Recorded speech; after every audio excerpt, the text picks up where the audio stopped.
ഈശോ മിശിഹായ്ക്ക് സ്തുതിയായിരിക്കട്ടെ. ഈശോ മിശിഹായിൽ സ്നേഹിക്കപ്പെടുന്ന മാതാപിതാക്കളെ, സഹോദരങ്ങളെ, ദൈവത്തിൻ്റെ അനന്തമായ സ്നേഹവും കൃപയും കാരുണ്യവും സൗഖ്യവും നമ്മുടെ ജീവിതത്തിലേക്ക് ഒഴുകിയിറങ്ങട്ടെ എന്ന് പ്രാർത്ഥിച്ചുകൊണ്ട് ദൈവവചന ശ്രവണത്തിനായി നമ്മുടെ കാതുകളെ തുറക്കാം, ഹൃദയങ്ങളെ തുറന്നു കൊടുക്കാം.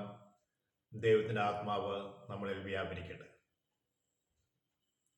പരിശുദ്ധ മറിയത്തിൻ്റെ സ്വർഗാരോപണ ചിന്തകളുമായിട്ടാണ് നമ്മൾ മുന്നോട്ട് പോയിക്കൊണ്ടിരിക്കുക. മറിയം എന്ന് പറയുമ്പോൾ അത് ഹെബ്രായ പദമാണ്. ഹെബ്രായ പദത്തിൻ്റെ ഗ്രീക്ക് രൂപമാണ് മറിയം. മറിയം എന്ന ഹെബ്രായ നാമമാണെങ്കിൽ മറിയം എന്നത് ഗ്രീക്ക് രൂപമാണ്. മർത്ത മറിയം എന്ന് നമ്മൾ കേട്ടിട്ടുണ്ട്. മർത്ത എന്ന് പറഞ്ഞാൽ വിശുദ്ധ എന്നാണ്. മർത്ത മറിയം എന്ന് പറഞ്ഞാൽ വിശുദ്ധ മറിയം എന്നാണ്. പ്രിയ സഹോദരങ്ങളെ, ദൈവപുത്രൻ്റെ അമ്മയാകുവാൻ വേണ്ടി ദൈവം പ്രത്യേകമായി തിരഞ്ഞെടുക്കപ്പെട്ടവളാണ് മർത്തുമറിയം, വിശുദ്ധ മറിയം. ദാവീദിന്റെ വംശത്തിൽപ്പെട്ട ജോസഫുമായി വിവാഹ നിശ്ചയം കഴിഞ്ഞതാണ്, അല്ലെങ്കിൽ ജോസഫിന്റെ ഭാര്യയാണ് പരിശുദ്ധ മറിയം. ഉൽപ്പത്തി പുസ്തകം നാം വായിക്കുമ്പോൾ മറിയത്തെക്കുറിച്ച് സൂചനകൾ നമ്മൾ കാണുന്നുണ്ട്. വിശുദ്ധ ഗ്രന്ഥത്തിൽ പഴയ നിയമകാലങ്ങളിലേക്ക് നമ്മൾ തിരിഞ്ഞു നോക്കുമ്പോൾ ഉൽപ്പത്തി പുസ്തകത്തിലാണ് ആദ്യമായി മറിയത്തെക്കുറിച്ചുള്ള സൂചനകൾ നമുക്ക് ലഭിക്കുക. ഉൽപ്പത്തി പുസ്തകം 3-ാം അധ്യായം 15-ാം തിരുവചനത്തിൽ സർപ്പത്തോട് ദൈവം പറഞ്ഞു, നീയും സ്ത്രീയും തമ്മിലും നിന്റെ സന്തതിയും അവളുടെ സന്തതിയും തമ്മിലും ഞാൻ ശത്രുത ഉളവാക്കും.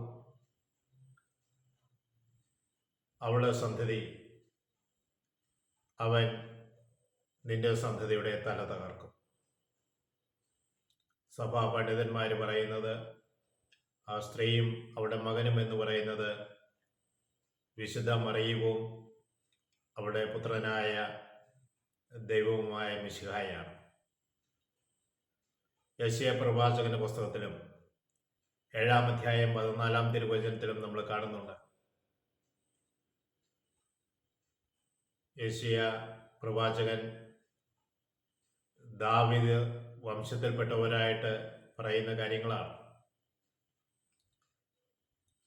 നിങ്ങൾ മനുഷ്യരെ അസഹ്യപ്പെടുത്തിയത് പോരാഞ്ഞിട്ടാണോ ദൈവത്തിൻ്റെ ക്ഷമയെ പരീക്ഷിക്കുന്നത്? നിങ്ങൾക്ക് അവിടുന്ന് ഒരു അടയാളം തരും.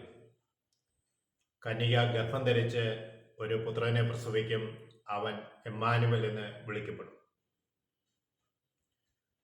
പരിശുദ്ധ മറിയത്തെക്കുറിച്ചുള്ള പഴയ നിയമ ഗ്രന്ഥങ്ങളിൽ നമ്മൾ കാണുന്ന ചില സൂചനകളാണ്. നമ്മൾക്ക് പരിശുദ്ധ അമ്മ ദൈവവചനത്തിന് വിധേയമായതുപോലെ നമ്മൾക്കും ദൈവവചനത്തിന് വിധേയമായി നിന്നുകൊണ്ട് നമ്മുടെ ജീവിതത്തെ ക്രമപ്പെടുത്താം. അമ്മയുടെ പുണ്യങ്ങൾ നമ്മുടെ ജീവിതത്തിൽ കൈവരിക്കുവാൻ വേണ്ടി പ്രത്യേകമായി പ്രാർത്ഥിക്കുകയും അതിലൂടെ പരിശ്രമിക്കുകയും ചെയ്യാം. സ്നേഹമുള്ളവരെ, ഇന്ന് പ്രത്യേകിച്ച് 2 ഷോൾഡറിനും വേദനയായിട്ട് ഭാരപ്പെടുന്ന, അസ്വസ്ഥപ്പെടുന്ന റെനി എന്ന മകളെ സമർപ്പിച്ചുകൊണ്ട് പ്രാർത്ഥിക്കുന്നു. ഇതുപോലെ 2 ഷോൾഡറിനും വേദന അനുഭവിക്കുന്ന അനേകം മക്കളുണ്ട്. അവരെയും ഈ സമയത്ത് ഞങ്ങൾ ചേർത്ത് വെക്കുന്നു. വേദനയുള്ള ദൈവമക്കളെ, നിങ്ങൾ നിങ്ങളുടെ ഷോൾഡർ വേദനയുള്ള ഭാഗത്ത് നിങ്ങളുടെ കരങ്ങൾ വെച്ചൊന്ന് പ്രാർത്ഥിക്കുക. ഈ സമയത്ത് തന്നെ നിങ്ങളുടെ കരം ആ ഷോൾഡറിലേക്ക് ഒന്ന് എത്തട്ടെ. നിന്റെ കരമല്ല, ഇത് ഈശോയുടെ കരമാണെന്ന് നീ മനസ്സിലാക്കണം. സഭയിലെ അംഗമായിരിക്കുന്ന നീ യേശുവിൻ്റെ ശരീരത്തിൻ്റെ അവയവങ്ങളാണ്. അപ്പോൾ നിന്റെ കൈവെക്കുമ്പോൾ ഈശോയുടെ കൈതന്നെയാണെന്ന് നീ മനസ്സിലാക്കണം. വേദനയുള്ള ഭാഗത്ത് നിന്റെ കൈവെക്കുമ്പോൾ ഈശോ അവിടെ കൈവെക്കും. ഈശോയുടെ കരങ്ങളിൽ നിന്ന് ഒഴുകുന്ന തിരിച്ചോര നിന്റെ വേദനയുള്ള ഭാഗത്തേക്ക് ഒഴുകി കയറണം. സർപ്പത്തിൻ്റെ തലയെ തകർക്കുവാൻ വേണ്ടി പഴയ നിയമഗ്രന്ഥത്തിൽ നമ്മൾ വായിച്ചു കേട്ടു, കന്യകയുടെ പുത്രനായ മിശിഹ അവൻ സർപ്പത്തിൻ്റെ തല തകർക്കും. അതെ, സാത്താന ചില ബന്ധനങ്ങളിൽ ചില രോഗങ്ങൾ കടന്നു വരാറുണ്ട്. ഈശോയെ നീ കടന്നു വരുമ്പോൾ സാത്താന ബന്ധനങ്ങൾ അകന്നു പോകും, ഞങ്ങൾ പൂർണ്ണമായ സൗഖ്യം പ്രാപിക്കും. ഞങ്ങളുടെ അസ്ഥി സംബന്ധമായ രോഗവും ഞരമ്പ് സംബന്ധമായ രോഗമാണെങ്കിലും ഈശോയെ നീ ഒന്ന് കരുമക്കണമേ. നിന്റെ കരുത്തലോട് ഒഴുകുന്ന തിരിച്ചോരയാൽ ഞങ്ങളുടെ ഷോൾഡറിനെ കഴുകി ഞരമ്പുകളുടെ എല്ലാ മാലിന്യങ്ങളും നീക്കി പൂർണ്ണമായി ഞരമ്പുകളെ നീ ശുദ്ധീകരിച്ച് കർത്താവെ സൗഖ്യമുള്ളതാക്കി തീർക്കണമെന്ന് പ്രാർത്ഥിക്കും. ഈശോ ഇപ്പോൾ ശക്തമായ വേദന അനുഭവിക്കുന്ന വ്യക്തികളെ ഓർക്കുന്നു.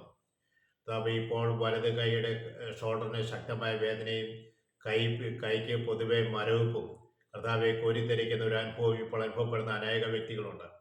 അവരിലേക്ക് നിന്റെ ആത്മാവിൻ്റെ പ്രവാഹം ഇപ്പോൾ ഒഴുകിയിറങ്ങുന്നതിനെ ഓർത്ത് നന്ദി പറയുന്നു. ഈശോയെ നിന്നെ കരം വെച്ച വ്യക്തികളെ നീ സൗഖ്യപ്പെടുത്തുന്നതിനെ ഓർത്ത് നന്ദി പറയുന്നു. ഈശോയെ ഞങ്ങൾ എത്ര നന്ദി പറഞ്ഞാലും മതിയാവില്ല, അത്രയേറെ അനുഗ്രഹമാണ് ഈ മക്കൾക്ക് നൽകിക്കൊണ്ടിരിക്കുന്നത്. ഈശോയെ നന്ദി, ദൈവമേ മഹത്വം. കർത്താവ് നിന്റെ അത്ഭുതകരമായ പ്രവൃത്തി കാണുവാനും നിന്റെ അത്ഭുതകരമായ പ്രവൃത്തി അനുഭവിച്ചറിയുവാനും ഓരോ വ്യക്തികളെയും നീ അഭിഷേകം ചെയ്യുന്നതിനെ ഓർത്ത് നന്ദി പറയുന്നു. ദൈവമേ നിന്റെ കരുണ ആ മക്കളുടെ മേൽ വർഷിക്കുന്നതിന് ഓർത്ത് നന്ദി പറയുന്നു. പരിശുദ്ധ അമ്മയെ ആശ്രയമാതാവേ, പ്രത്യേകമായി റെനിക്കും അതുപോലെ ഷോൾഡറിന് വേദന അനുഭവിക്കുന്നവർക്കും വേണ്ടി പ്രത്യേകമായി മധ്യസ്ഥം വഹിക്കണമേ. പിതാവിനും പുത്രനും പരിശുദ്ധാത്മാവിനും സ്തുതി. ഈശോ മിശിഹായ്ക്ക് സ്തുതിയായിരിക്കട്ടെ.